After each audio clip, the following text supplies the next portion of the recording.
안녕하십니까. 미디어와 유튜브 리터러시 5주차 2교시 수업 시작하겠습니다. 미디어 리터러시와 문학. 우리가 1교시에서 미디어 리터러시와 독서 공부했고, 그 독서 중에서 이번 시간에 이제 문학과 관련된 독서를 같이 알아보도록 하겠습니다. 네. 디지털 시대의 문학. 현재 디지털 시대라고 말할 수 있죠? 네, 디지털 시대와 문학. 자, 미디어 리터러시와 문학의 관계. 문학이라는 것은 언제나 매체, 미디어를 매개로 형성되고 발전해 왔습니다. 그래서 이광수의 무정이 우리 최초의 근대소설로 이제 공부해 왔잖아요. 그것도 결국은 매일신보라는 신문사의 운영, 방침 및 계획의 산물로 보는 견해가 있습니다. 이광수의 무정도 매일신보라는 신문사가 있었기 때문에 탄생할 수 있었다. 없었으면 탄생이 힘들었다. 이렇게 보는 견해죠. 1920년에 30년대 한국 단편소설의 발달은 당시 잡지사의 발전과 괴를 같이 하고 있다. 네, 그래서 음, 단편소설의 발달은 당시 잡지사의 발전과 괴를 같이 하고 있다. 음, 문학의 발화지점은 문학의 발화지점은 매체로 번역되기 이전에 문학적 사유가 발생하는 지점이다. 매체는 문학적 사유를 전달하는 도구일 뿐이다. 그러니까 예를 들어서 이광수가 무정이라는 걸 생각을 했어요. 거기서 이제 사실은 문학적 사유가 이제 발생하는 건데 그 매체로 옮겨지기 전에 문학적 사유이 발생한 거죠. 네, 그 매체는 문학적 사유를 전달하는 도구일 뿐이다. 디지털 시대에도 읽기와 쓰기가 인간의 중심적인 실천으로 남을 것이고, 그러면 이제 이 읽기와 쓰기가 이 디지털 시대, 전자 시대에 맞게끔 이제 새롭게 또 정의가 되겠죠. 네.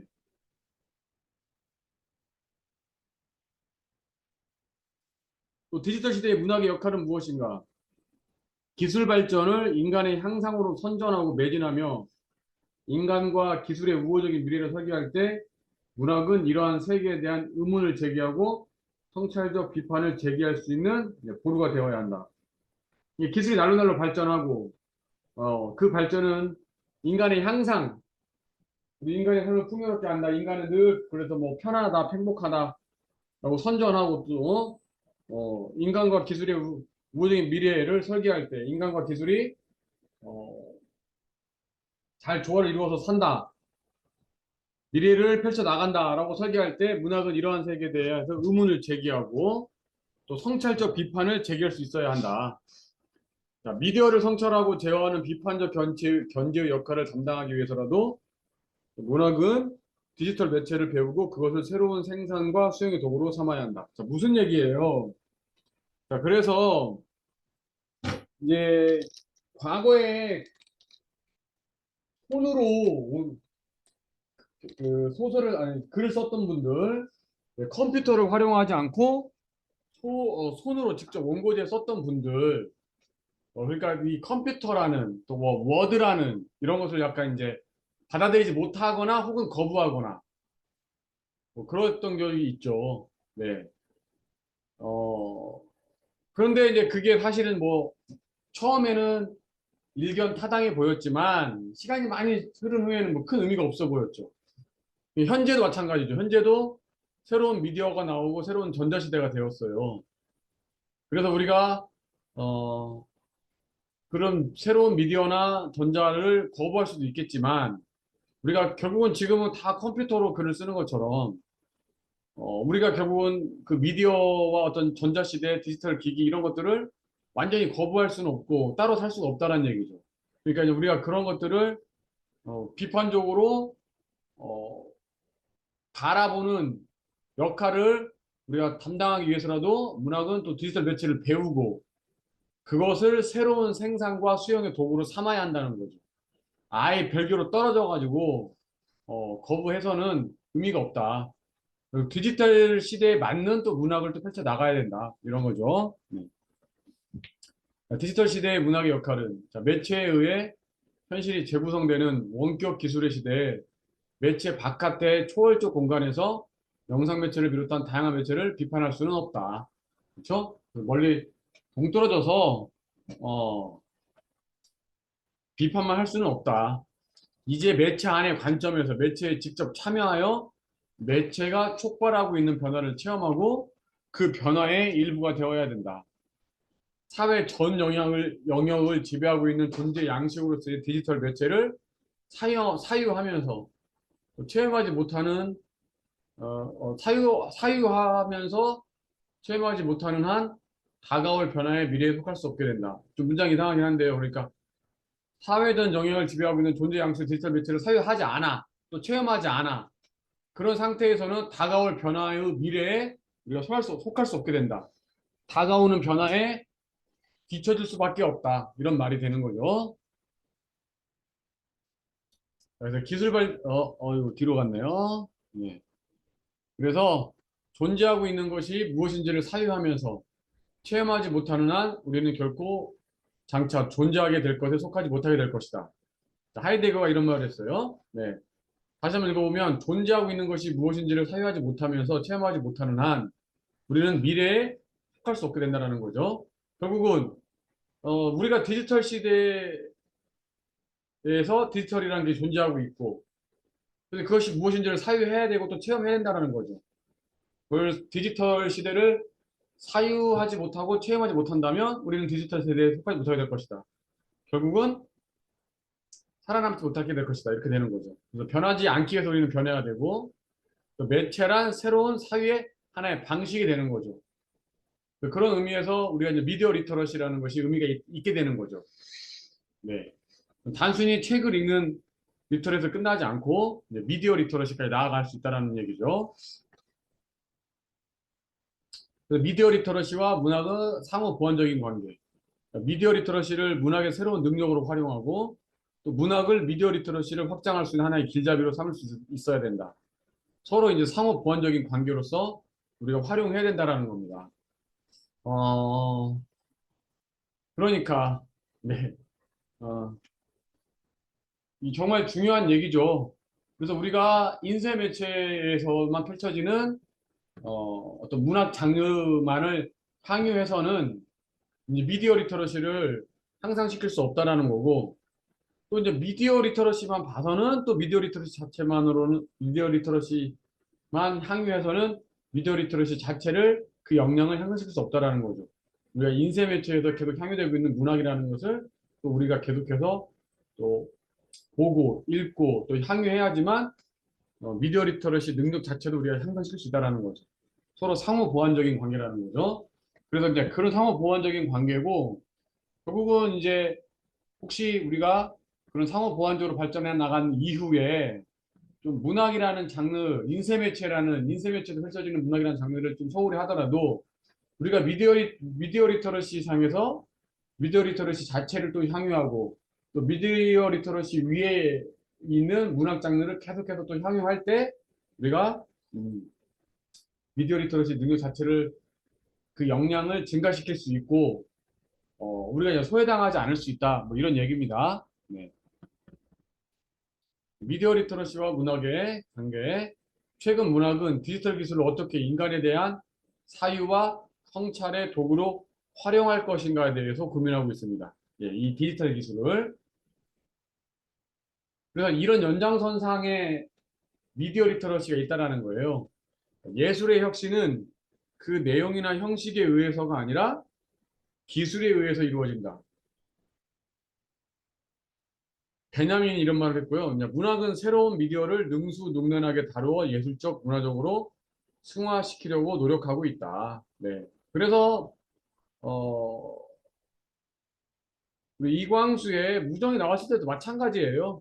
그 이전에 어떤 매체가 있었는데 이제 새로운 신문과 잡지라는 매체를 통해서 우리가 이제 문학이 발전했고 대중화가 되었고 그래서 당시에 이제 문학가들은 그런 새로운 어떤 매체인 신문이나 잡지를 통해서 우리가 우리 어떤 문학적 사유를 어떻게 확장시키고 일반 대중과 같이 또 사유할 것인가에 대한 고민이 있었던 거죠. 네. 지금으로 생각하면 뭐 당연히 뭐 신문에다가 잡지에다가 작품 실는 거 아니었어?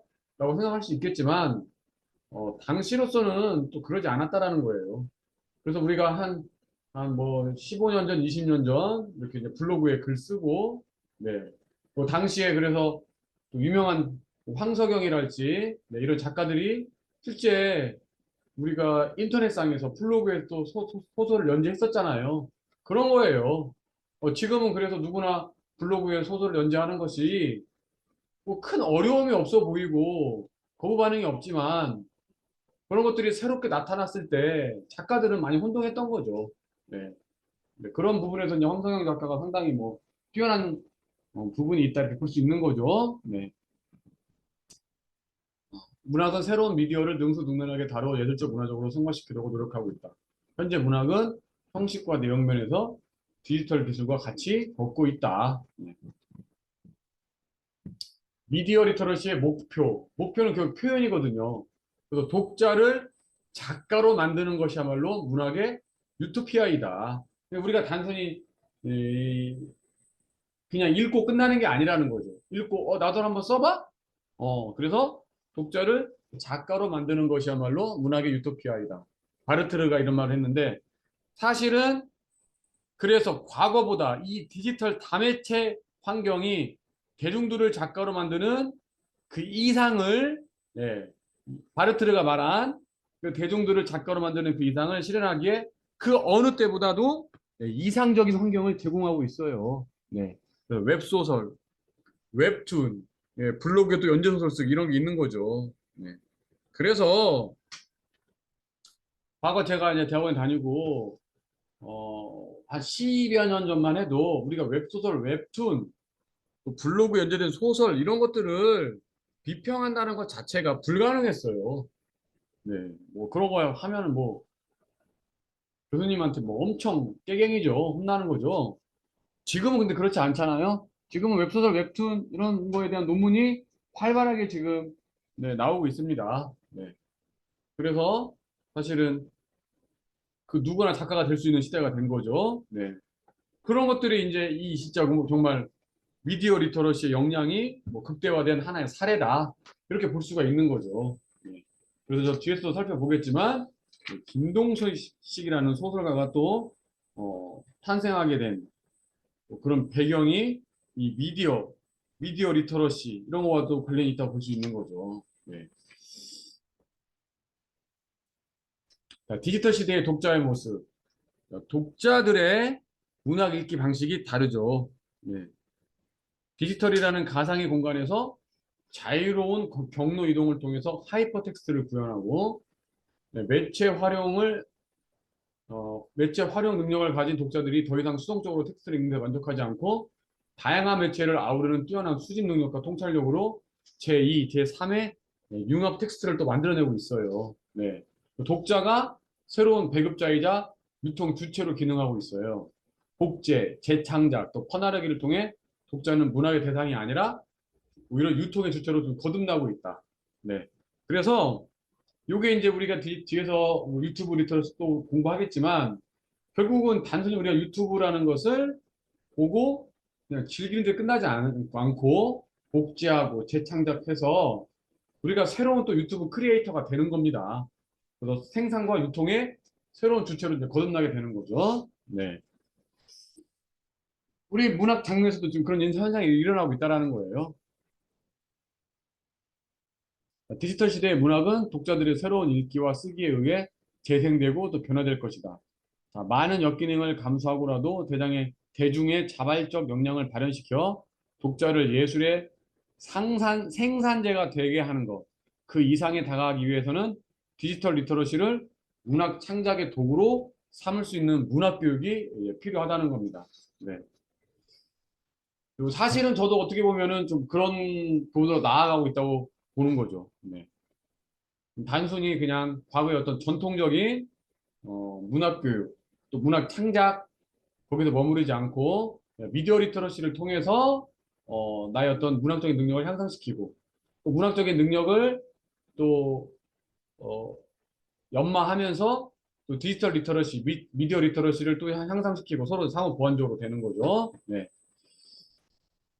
근데 이제 이게 많은 부작용이 있어요. 미디어 리터러시, 디지털 리터러시라는 것은 예전에 리터러시, 단순한 리터러시, 인쇄 매체의 리터러시와는 또 다르게 많은 부작용이 있습니다. 많은 역기능을 감수하고라도 이런 말을 쓸 수 있는 거예요. 대중의 자발적 역량을 발현시켜 독자를 예술의 생산자가 되게 하는 것, 그 이상에 다가가기 위해서는 디지털 리터러시를 문학 창작의 도구로 삼을 수 있는 문학 교육이 필요하다. 미디어 리터러시와 문학의 상호 보완적인 관계. 미디어 리터러시를 문학의 새로운 능력으로 활용하고 문학을 미디어 리터러시를 확장할 수 있는 하나의 길잡이로 삼을 수 있어야 된다. 서로 상호 보완적인 관계로서요.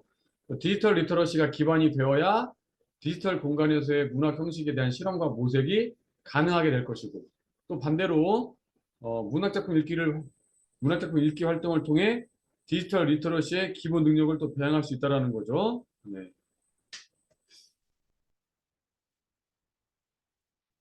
문학작품의 특징, 미디어 리터러시와 관련해서 한번 살펴보겠습니다.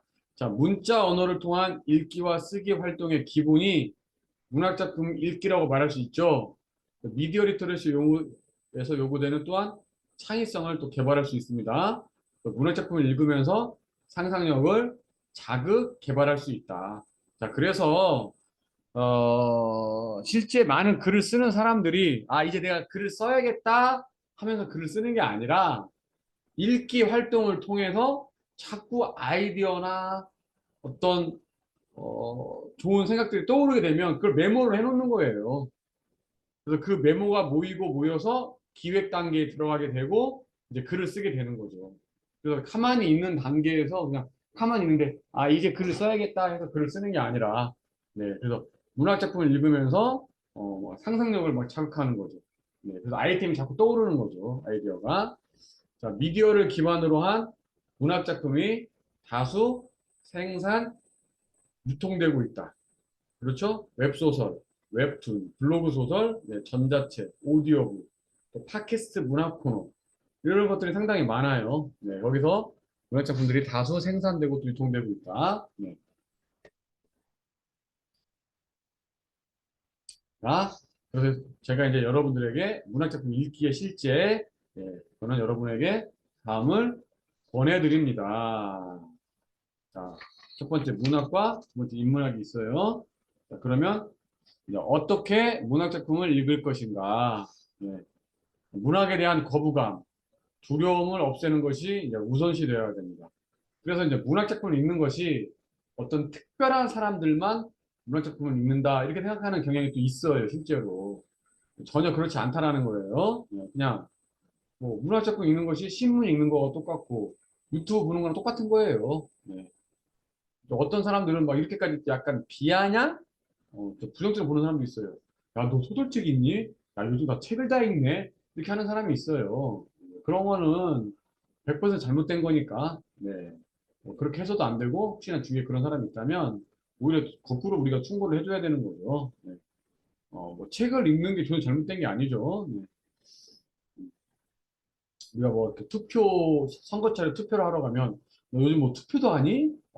민주심이 다 됐네? 뭐 이런 식으로 비아냥거리는 거 똑같아요. 이거 투표하는 것이 우리의 중요한 하나의 어떤 실천, 자세, 실천 태도인 것처럼 책을 읽는 것도 중요한 어떤 삶의 하나의 중요한 덕목이 되는 거죠. 자, 근데 무엇부터 어디서부터 읽어야 할지 모르겠어요 라고 말하는 분도 있는데 독서 모임에서 도움을 받으면 되고 또 오디오북이나 도서를 안내해주는 유튜브 채널 같은 게 있어요. 그런 것도 이제 도움이 좀 되는 거고, 네. 음, 음. 그리고 이제 소설 읽기가 있습니다. 네. 네. 소설 읽기를 제가 안내해드리면 이제 우리가 중고등 시절의 어떤 책 읽기 그런 습관에서 이제 벗어날 필요가 있다라는 거죠. 그 중고등 시절의 어떤 책 읽기라는 것은 뭐 뭔가 막 분석하고 이런 걸 뭐 시험 문제를 대비해서 읽는다고 생각하고 그렇게 생각하지 말고 그냥 편안하게 읽는다. 이제 뭐 표현의 단계까지는 좀 후에 나가더라도 처음에는 편하게 읽을 필요가 있다는 거죠. 그래서 거부감, 두려움을 이제 없애는 게 중요하고 단편 소설부터 읽기 시작하는 것도 아니, 뭐 중요하다? 뭐 이렇게 볼 수 있겠죠. 긴 건 좀 어려우니까 단편 소설부터 읽으면 괜찮다. 매년 문학상을 발표합니다. 뭐 이상문학상이랄지 현대문학상, 김동희 문학상, 황순우 문학상 뭐 이런 것들. 그리고 이제 자신의 정서와 코드에 맞는 읽다 보면은 자신의 정서와 코드에 맞는 작가가 생기기 마련이에요. 그러면은 그 작가의 소설집을 구하면 되는 거죠. 처음에 어떤 책을 읽었는데 참 책이 재밌어요. 그러면 이 소설 누가 썼지? A라는 소설가네. 그럼 또 기억하고 있다가 또 다른 소설 읽는데 이것도 참 재밌네. 소설가를 보니까 이 그전에 내가 봤던 A라는 소설가 아니야? 맞네 맞네. 그러면 이제 그 A라는 소설가가 쓴 그 사람의 소설집을 구해서 한번 읽어보면 좋은 거죠. 뭐 구매할 수도 있고 뭐 대여할 수도 있고 이렇게 해서 단편 소설들을 읽고 또 뭐 어떤 소설가의 특정한 소설가의 소설집을 또 읽고 그러다 보면 우리가 또 이제 장편 소설에도 또 한번 도전해 보는 거죠. 네. 그래서 이제 저는 이제 장편 소설 같은 경우는 영화로 만들어진 소설도 추천합니다. 그래서 82년생 뭐 김정이랄지 또 완득이 또 우아한 거짓말 살인자의 기억법 최근에는 또 외국 영화 같은 것도 외국 소설 무라카미 하루키가 쓴 헛간을 태우다 이게 이제 우리나라에서는 버닝이라는 영화로 만들어졌죠. 그리고 이제 어, 드라이버 마이카 드라이버 마이카 무라카미 하루키의 한 60페이지 정도 되는 소설인데 영화로 만들어졌죠. 네. 그래서 영화가 좀 긴 영화긴 한데 뭐 봉준호 감독이 엄청 뭐 이렇게 추천을 했다고 해서 저도 이제 소설도 읽고 영화도 봤어요. 그래도 뭐 썩 재밌지는 않았는데 영화가요. 소설은 재밌더라고요. 영화 뭐 재밌지는 않았는데 뭐 나름 그래도 무라카미 하루키의 또 오래간만에 소설을 읽으니까 또 괜찮았어요. 그래서 이제 영어로 만들어진 소설 같은 저는 좀 추천해 주는 편입니다. 그래서 영화를 보기 전에 소설을 읽거나 영화를 보는 한참 지난 소설을 읽고 또 소설을 읽다가 좀 어렵다. 이야기가 좀 어렵다. 그럴 때 또 영화를 또 봐주면 좀 좋아요. 영화를 보고 다시 소설을 읽으면 소설이 좀 이해가 안 됐던 부분도 또 이해가 되고 서로 상호 보완적으로도 되는 거죠. 그래서 우리가 영화, 소설, 소설을 원작으로 한 영화 같은 것을 같이 봐주면 책 읽기가 그렇게 어렵지 않다. 이런 걸 말씀을 드리는 거고 이제 김동식 소설가라는 사람이 있어요. 그래서 이제 회색 인간이라는 것이 첫 소설집이고 소설집 10권을 썼어요. 그리고 이제 그래서 김동식 소설집으로 토론하기라는 책도 있고 김동식 작가가 실제로 초단편 소설 쓰기라는 또 소설 작법도 또 냈어요. 그런데 이제 김동식 소설가라는 사람은 소설 작법 교육을 한 번도 받은 사람이 아니에요. 일반 노동자였어요. 일반 노동자. 일반 노동자였는데 이 사람이 이제 초단편 소설이라는 장르를 우리나라에서 거의 유일하게 이제 개척을 했고 그 소설 이 한 편 한 편이 매우 짧죠. 초단편 소설이라고 해서 매우 짧고 나름 또 재미도 있고 메시지도 있고 그리고 또 실제 우리가 어린 학생들한테 인기가 매우 높아요. 김동식 소설가가 이제 학교에 가서 실제로 강의도 되게 많이 하고 있고 그러니까 중요한 건 이제 이분이 어떤 소설 작법을 교육받은 사람이 아니다. 또 그런 뭐 대학 교육을 또 받은 사람도 아니다. 그런 어떤 문학과 관련된 전혀 아니에요. 그냥 고등학교 졸업하고 노동 현장에 있었던 분이에요. 노동 현장에 있었던 분인데 그분이 이렇게 10권의 소설집을 낸 거예요. 그러니까 사실 어떻게 보면 우리 같은 사람도 충분히 할 수 있다라는 그런 메시지를 이 사람이 이제 전해주는 거죠. 네. 이 사람 소설집을 한번 읽어보고 나도 써볼 수 있겠다. 그러면 또 같이 써보고 이렇게 되는 거죠.